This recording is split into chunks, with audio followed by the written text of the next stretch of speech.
Hello there. You know, successive governments have pushed a narrative, and they're pushing it now. Since they've got into power, they're pushing it. And that is pensioners and the sick, you know, the disabled, the ones on the benefits, are well off. While other people, i.e. the workers and people that are working, struggle. And they're deliberately turning their different groups of people against each other. Instead of addressing low wages, unaffordable housing and the rising costs, they shift the blame onto those receiving benefits, implying that the system is far too generous.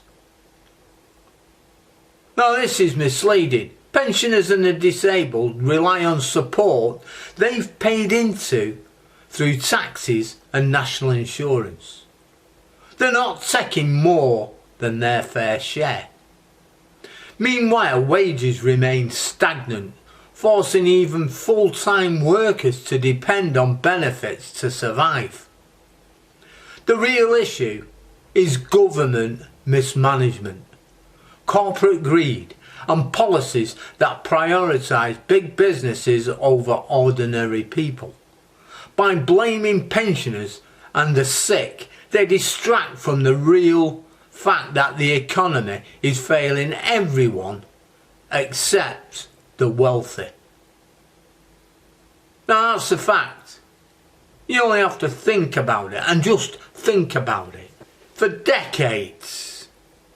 decades, successive governments have failed to ensure a fair and sustainable system for workers, pensioners and those with disabilities.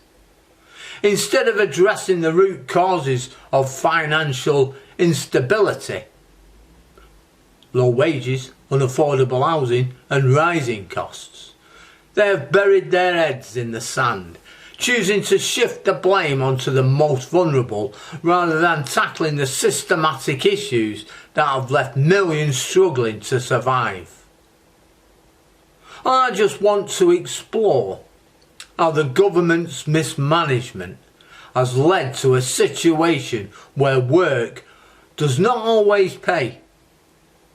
Benefits are under attack, and the economic policies continue to benefit the wealthy at the expense of the working majority. One of the fundamental failures of recent governments is their inability, unwillingness, to ensure that work provides a livable income. The concept of a full-time job guaranteeing financial security has become a myth for many. Wages have failed to keep pace with the cost of living, while essential expenses such as rent, food and energy bills have skyrocketed. Instead of intervening, the government has allowed corporations to suppress wages, while CEOs and shareholders reap record profits.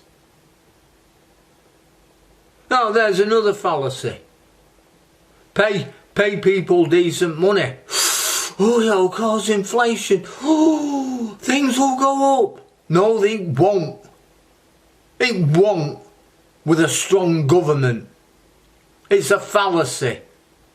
Absolute joke. Keep us all on low wages and, oh, everything's alright, everything's hunky-dory. Well, it's a fallacy. And it's one that you've been led to believe in for many, many, many years now. Wages have failed to keep pace with the cost of living.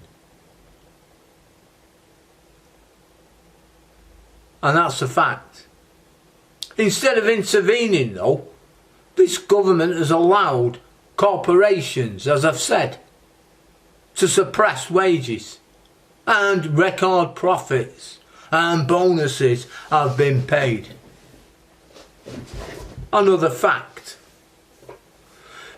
Workers, and many of them, receive universal credit, where the government go, oh, they've got a poorly paid job, we'll have to top the wages up.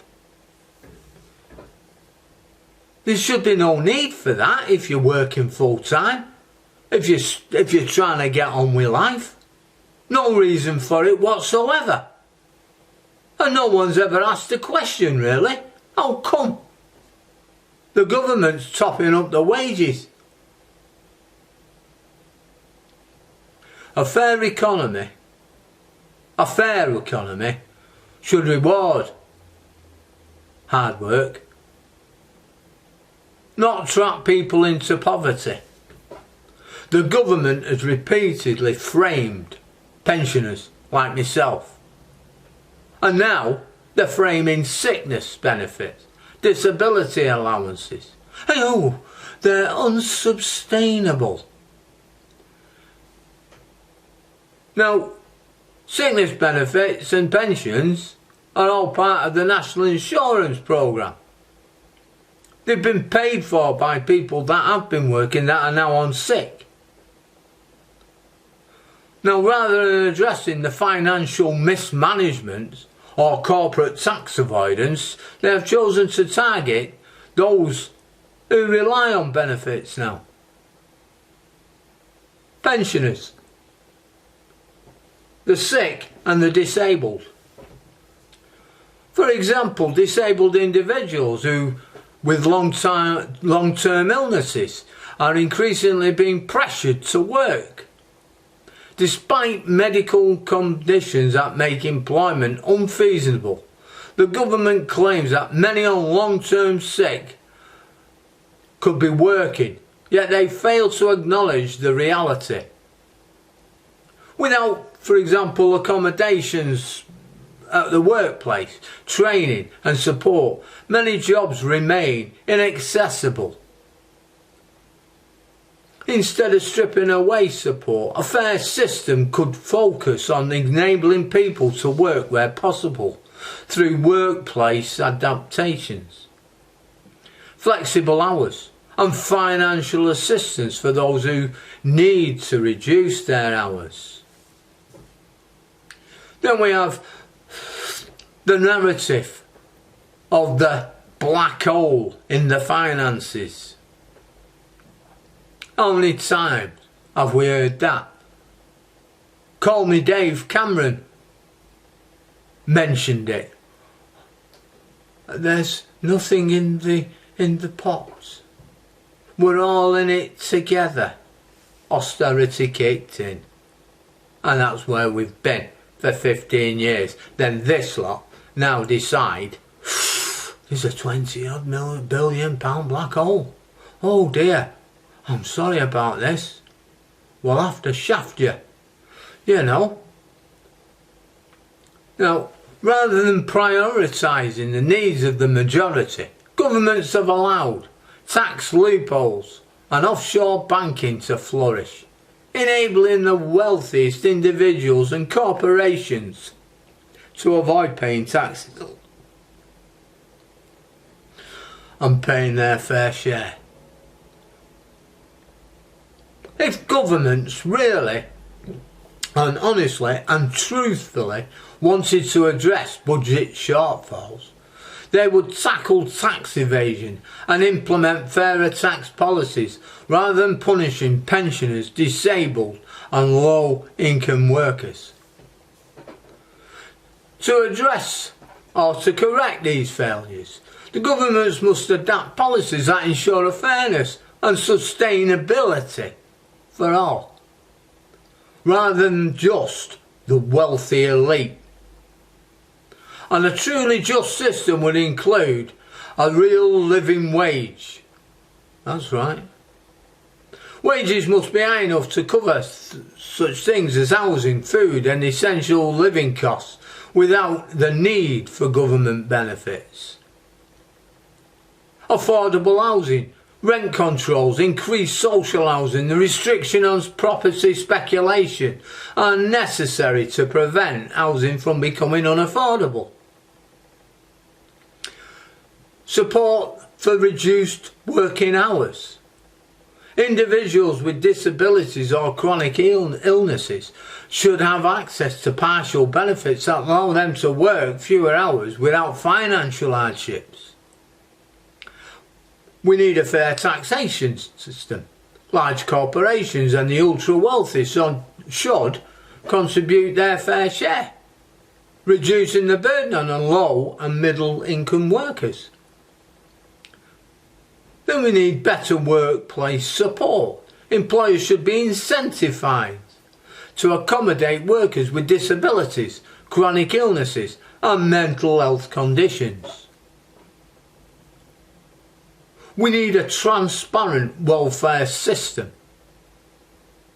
Instead of demonising benefit claimants, the system should focus on preventing abuse while ensuring that genuine claimants receive support without unnecessary obstacles. Now, the repeated failure of governments to address these pressing issues has led to widespread financial insecurity, growing inequality, and the erosion of trust in the political systems. Instead of prioritising the needs of workers, pensioners and the disabled, policymakers have chosen to protect corporate interests and the wealthiest individuals. Unless radical changes are made, the cycle of government inaction, economic mismanagement and social inequality will continue. A fair society is one where work pays a living wage. It pays to go to work. Benefits are available for those who need them, without a stigma. And economic policies prioritise the well-being of all citizens, and not just the privileged few. In the meantime, take care. Bye now.